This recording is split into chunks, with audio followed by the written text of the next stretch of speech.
طب قولوا كيفه عم بسمع انه نزع فيده وشالح جلده بعد كتفه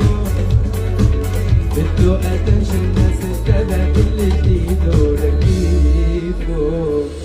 يا نبرة بوسط قلبي عايش بنص الوريد يا صفحة بقلب كتفي تحكي كل الحكي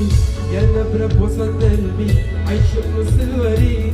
يا صفحة بقلب كتفي تحكي لي كل الحكي قبول الكيفو عم بسمع انه نزع فيده وشالح جلده بعد كتفه بده اتنشن الناس تتابع كل جديد ولكيفه والله وقعني والله يا سؤال الوجود السيء والفكرة بالروح